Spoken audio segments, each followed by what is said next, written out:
Yo yo yo, salut les turfeuses, salut les turfeurs, bienvenue pour un nouveau pronostic de Benoît Requin. Ok, place au pronostic du quintet du vendredi 5 janvier, direction Deauville pour le prix du Pays d'Ouche. Plat 2500 mètres, 16 partants, réunion 1, course 7, indice de confiance 1 sur 5. Eh bien, petit retour sur le quintet du mercredi 3 janvier. C'est le 10 qui joue les troubles fêtes. C'était un regret. En plus, c'était mon deuxième cheval de complément en cas de partant. On n'était pas loin. Par contre, pour les VIP, bim. Ah, ça fait plaisir. Ce mercredi, on a quand même un ticket quintet désordre qui est passé. Ah, il a payé. Il a fait 877 euros le désordre. Ah, ouais, il a payé. Il a fait plaisir.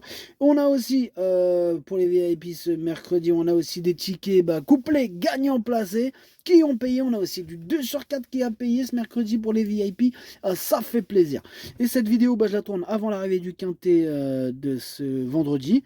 Ce vendredi. Non, non, de ce jeudi, pardon. De ce jeudi. Je reviendrai dessus demain. Ok, c'est parti. On commence le pronostic et on commence avec le numéro 1, Charles Esquin. Et on n'aura pas les commentaires de l'entraîneur. En même temps, c'est qui l'entraîneur? C'est Captain Ian Barbrough. Il y a toute l'équipe aujourd'hui. Là, ils sont tous partis le suivre. C'est un truc de fou. Quand Barbero se pointe, ils accourent tous. Je sais pas ce qu'il a, ce capitaine, mais il fait peur. En tout cas, ils sont en panique. Il y a Stéphane Cerulis qui est parti le voir, André Fabre qui l'a suivi, Vaclav Lucas, toute la clique. En plus, Yann Barbero, Captain Yann Barbero, il en présente deux. Ça fait combien de chevaux tout ça? 1, 2, 3, 4, 5 chevaux sans commentaire. Eh ben super. C'est le progrès. Voilà, c'est le progrès. Bon, bref, alors, ce numéro 1. Alors, qu'est-ce qu'on en a fait? Je ne l'ai pas retenu, on ne peut pas tous les retenir, mais bon, il est quand même à l'arrière de ma petite liste des possibles troubles faits. Il est ouvert ce quintet, attention. Ce quintet, il peut réserver de belles surprises. Ça peut payer ce quintet. Bref, on passe au numéro 2. Pareil, Monsieur Xo. Alors lui, il est encore présenté par Captain Ian Barbrough, donc évidemment qu'on n'aura pas les commentaires, toujours au même endroit, avec son équipage, haute mer, à la pêche. Bref, lui par contre, numéro 2, je l'ai gardé assez haut, il me plaît beaucoup, je l'ai mis quatrième. On enchaîne avec le numéro 3, Just Light, et on écoute Alain Quetil. Just Light est resté en belle condition depuis sa troisième place à ce niveau de compétition.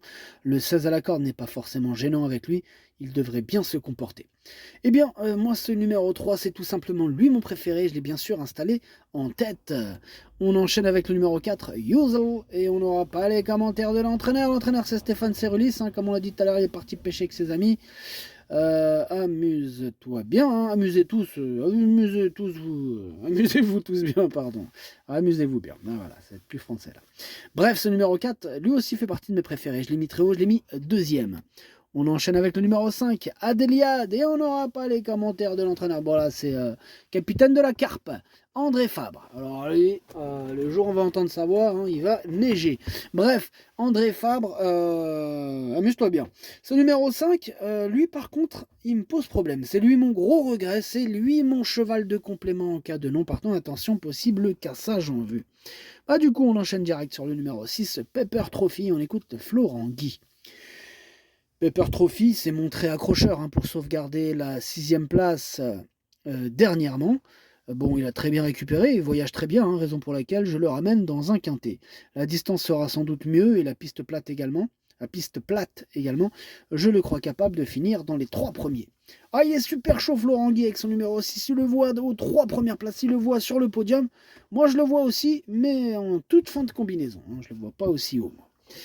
On passe au numéro 7, Jet Set, on écoute Ludovic Gadbin. Jet Set est un cheval qui a été acquis cet hiver et je le découvre au fil des jours. Ayant été rallongé au cours de la dernière année, je poursuis dans cette optique. Toutefois, vendredi, c'est une rentrée. Il n'a pas beaucoup de références sur les sables. Cette sortie m'en dira plus. Cependant, jugé sur ses dernières tentatives, le voir terminer à l'arrivée ne serait pas une surprise.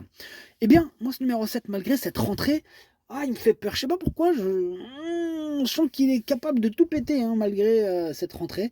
Sur sa classe, attention à lui. Moi, je l'ai mis 5e.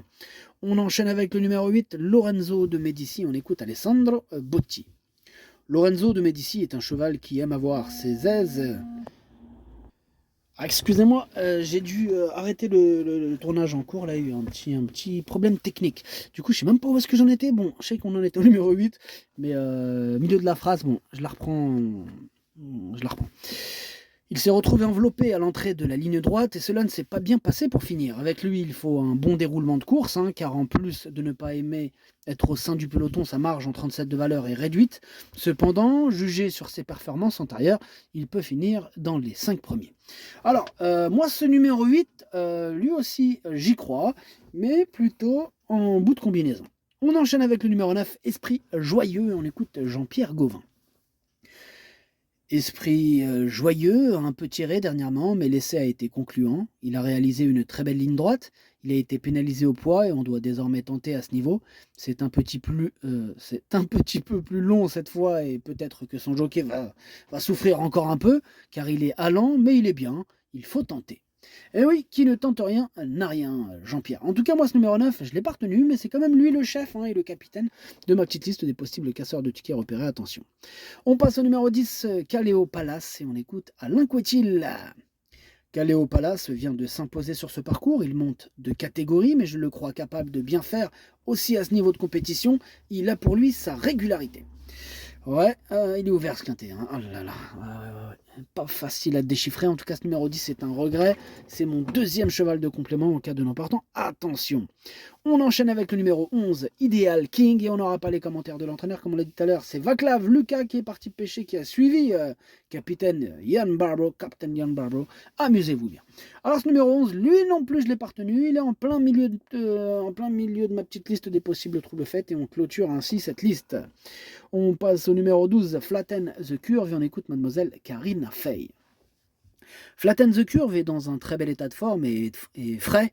Maintenant, il faut que tout se passe bien. Quand il a un numéro tout en dehors dans les stalles, on sait qu'on va le reprendre et le faire venir finir. Quand il est bien placé à la corde, on le fait partir. Mais au milieu, je ne sais pas trop. On va voir s'il peut trouver un dos. Ouais, ben on va voir. En tout cas, il me plaît bien, moi, ce numéro 12. Hein. Je l'ai gardé, je l'ai mis exactement à la 6e place. On passe au numéro 13, Princesse Anne, et on écoute Romain Ledren d'Auleuse. Princesse Anne a réalisé une très bonne rentrée, mais j'ai été un peu déçu dernièrement de son résultat. Cependant, le déroulement de la course a été très spécial et je pense qu'il faut clairement oublier cette tentative. Cette fois, je la ramène dans un handicap et cette course me guidera pour la suite de sa carrière, sa valeur ayant beaucoup fluctué. Elle me semble en bonne forme et j'espère la voir bien se défendre. Bon, moi clairement ce numéro 13, je ne l'ai pas retenu. On enchaîne avec le numéro 14, Hollywood Africans, on écoute mademoiselle Lucie Pontoire. Hollywood Africans, c'est un cheval que l'on découvre, puisqu'il n'est pas depuis très longtemps à l'écurie. On le prépare pour l'obstacle et la réouverture de taille, mais comme il est très bien physiquement, on ne va pas le laisser au box, donc on essaye. Et oui, c'est normal, il faut essayer. Bon, en tout cas, moi ce numéro 14, je ne l'ai pas retenu. On enchaîne avec le numéro 15, Blues Rock, et on n'aura pas les commentaires de l'entraîneur. L'hécatombe aujourd'hui des entraîneurs, ils sont tous partis. Là, c'est Henri-Alex Pantal, l'entraîneur, qui est parti avec Captain Jan Barbro et tout le reste de l'équipage. Alors, ce numéro 15, lui non plus, je ne l'ai pas retenu. On termine avec le numéro 16, Chergui, et on écoute Miguel Alonso Roldan. Ah bonjour Miguel, du coup vous êtes là, vous êtes le seul qui est venu aujourd'hui Miguel. Si, je suis venu. Bon c'est cool Miguel. Eh bien, on t'écoute Miguel. Si, Chergui, il est à son top de forme actuellement et dernièrement il s'est très bien comporté pour une première sur la PSF et le fait de revenir sur une distance plus courte ne m'inquiète pas et la piste de Deauville devrait lui plaire et avant les coups on se déplace à Deauville avec beaucoup d'ambition.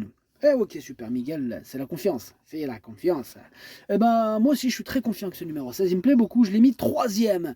Le pronostic ça donne 3, 4, 16, 2, 7, 12, 8, 6. Merci d'avoir suivi cette vidéo. N'hésitez pas à mettre un pouce bleu si la vidéo vous a plu. Pour accéder à tous mes tickets pour la course du Quintet, rendez-vous directement en description de la vidéo.